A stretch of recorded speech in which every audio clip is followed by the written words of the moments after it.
नाज़रीन, रतोदेरो मां ख़बर अव्हां ताईं पहुचायूं पिया त रतोदेरो पुलिस तरफ़ां नौजवाननि खे गिरफ़्तार करण ख़िलाफ़ एसटीपी ऐं उमराणी इतिहाद तरफ़ां जनरल बस स्टैंड ते टायरनि खे बाहियूं ॾेई एहतिजाजी धरणो हंयो वियो।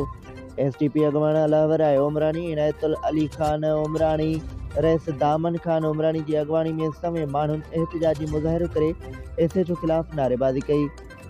उन मौक़े ते मुज़ाहिरीन मीडिया सां ॻाल्हाईंदे चयो त कामरेड मोहम्मद हसन उमराणी मोहल्ले में हलंदड़ मंशात बंदि कराइण जी कोशिश कई, जंहिं बाद मंशात फ़रोशन एसएचओ खे चई करे असांजे नौजवाननि खे खंभराए थाणे अंदरि सख़्तु तशदुद करायो आहे।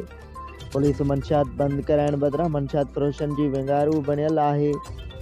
थाणे ते मुक़ररु एसएचओ खे 1 साल गुज़री वियो आहे, जेको इन थाणे ते वेठल आहे ऐं हू थाणे खे पंहिंजी ज़ाती जागीर सम्झी 10 खां वधीक रखियल प्राइवेट गनमैननि जे ज़रिए मौजूद शहरनि सां नाइंसाफ़ियूं थो कराए।